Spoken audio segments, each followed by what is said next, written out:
In this video, I'm going to turn an IBC container into an above ground pond.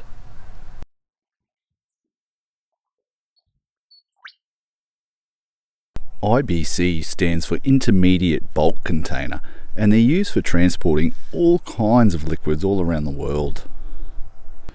They're a standard size and standard container that's used all over the world. There are different manufacturers, so the actual container, the way it's constructed, differs slightly, but they're pretty much all 1,000 litre bladder inside a steel galvanised cage.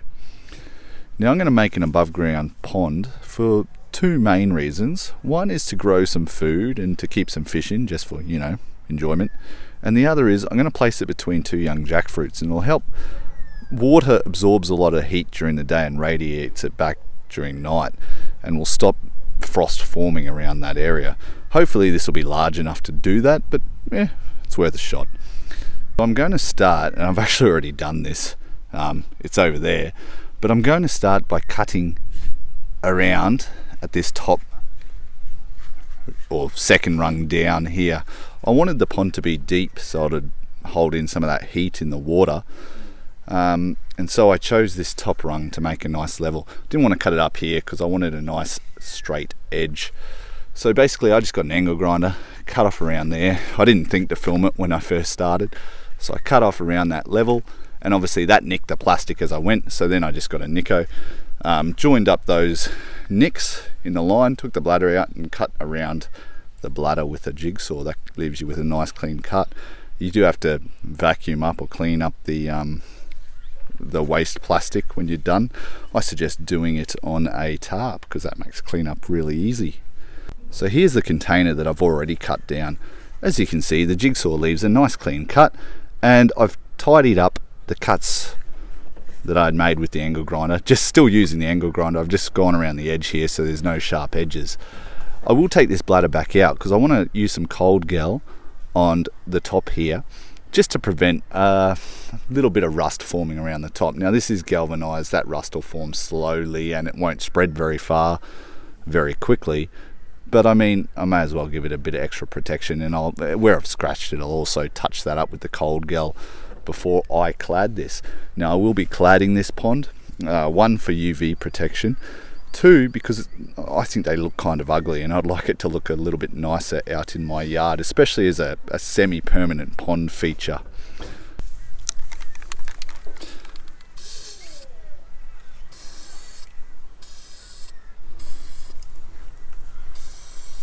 Now I don't think this step's absolutely necessary, but I had the cold gel here already, so why not? If you don't have it, I probably wouldn't bother wasting money on it.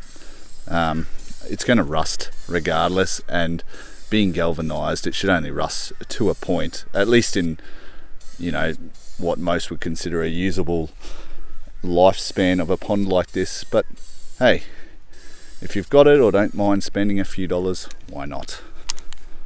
I've moved the cage up onto a concrete pad just for a bit of ease of work while I clad it. I'm going to start by cladding it with this 70% shade cloth. 70% blocks out obviously 70% of the light, or 70% of the UV light, which is what I'm worried about. So I'm actually going to double this up. It'll make a really dark screen around the cage and stop that UV light from getting through to the plastic bladder. So I'm going to clad the entire sides of the cage with this shade cloth, but then around the top, for a bit of decoration, I'm going to break up an old pallet, and I'm going to use the boards from the pallet around the top. Here's the old pallet I have sitting around that I'm going to use to clad the top and give a bit of a lip to the pond. It'll also help protect the top of the plastic from UV light.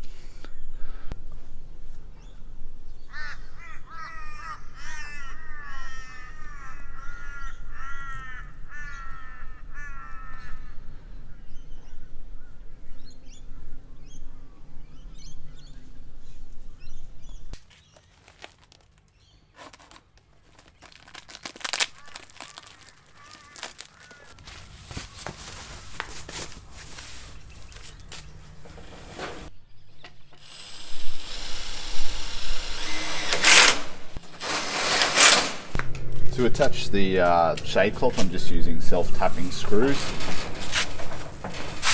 I'm using the type that have a Phillips head, or that can be put in with a Phillips head driver as opposed to tech screw driver. This just means they'll sit flatter and look a bit nicer. I'm doing the top first to get my level, then I'll go around and I'll put some extra ones in down lower.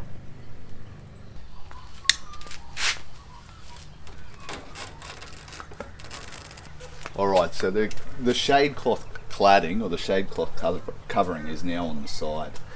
A few mistakes I made as I was doing this for the first time. So this is what I considered a well screwed inside of the shade cloth. So I've aimed for where the actual supports are behind these cross beams. That gives a bit of room for the back of the screw to go through and not touch the bladder. Something else I found is on the corners, the metal's actually bent inwards, and so when you screw into the corners, the screw will kind of kick to the bottom or the top as it avoids that inner arc from the bent metal on the backside. So I found not to screw into the corners.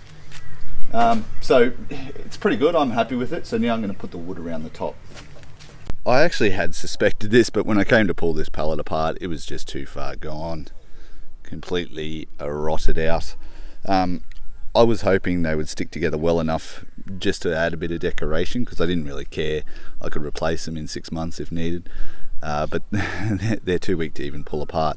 So I'm going to leave that for now. I will come back and add some wood to the top of this pond, but for now I'm just going to get it set up. So off to level the ground.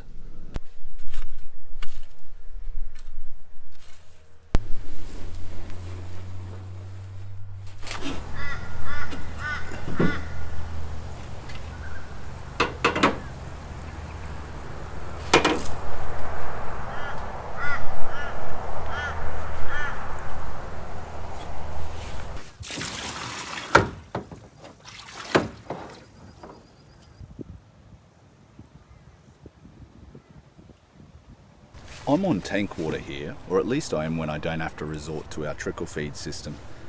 Being on tank water, I don't have to worry so much about this next step, but if you're on town water, it's really important that you deal with the chloramines and other nasties that come in your town water that comes out of the tap. Those chloramines will kill your fish, which of course is bad, but they'll also kill all the microbiota that comes along with your plants that you're going to add to the pond. The way to deal with this is with a neutralizing solution. So you can get this from any pet store, and the dosing is on the bottle that'll usually come in. And you just dose your water and it'll help neutralize or remove all those nasties. So my next step, I'm actually going to add some milk crates to the pond. Now, not only will these milk crates create excellent habitat for the fish to live in and hide in, a bit of habitat for them to move around in, they'll also make excellent platforms to put my plants on. So I'm only adding 2 today, stacked 2 high for the first plants I'm going to add. But over the next few days, I'll add a few more stacks, some 1 high, some 2 high, as I add in extra plants and fill out this pond. Now, this pond's mostly going to contain edible plants, but I will add in some Australian natives for a bit of variety, to make it look nice, and for a bit of structure, or extra structure for the fish to hide in and around.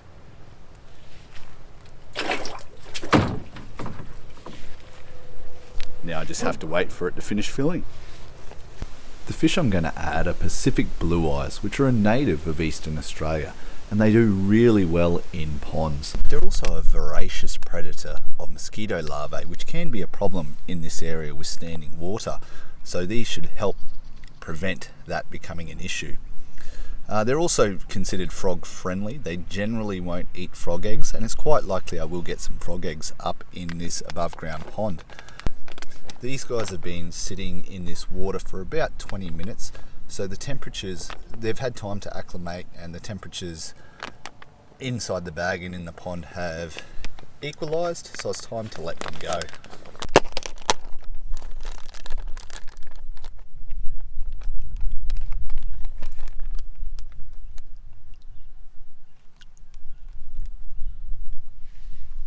So I've added the first 2 plants. This one is water milfoil, which is actually an Australian native. it'll just spread out over the surface. I'll keep it fairly trimmed so it doesn't choke up the entire pond, but it's really good for the fish to hide beneath. Second is the first of our edibles. So this is brahmi, the memory herb. I actually moved away from putting the two milk crates on top of each other because it was just too tall. So what I've decided to do, and I think this is better actually, is put the milk crates upside down as I had them, and then put an upturned pot underneath each of the plants. So basically, upturned pot on top of the milk crate, and then I can just choose different size pots to get my height absolutely perfect. So brahmi likes to be just submerged, perfect height for brahmi. The water milfoil I've actually got sitting directly on top of the milk crate because it can be a little bit deeper. Now I'm going to leave it there for part one of this project. In part two, I'm going to add a couple more plants. The one I'm really excited about is water spinach. I'm also going to make a lip, to a wooden lip or cover to cover the top of this, make it look a bit nicer, and also protect the top of the IBC bladder from UV damage. I think that'll make this look a lot nicer and make my wife a lot happier. So I'll do that in part two of this video. But in part one, I showed you how to clad an IBC, how to cut the IBC, protect it from rust, and fill it up and add your fish and plants. Stay tuned for part two.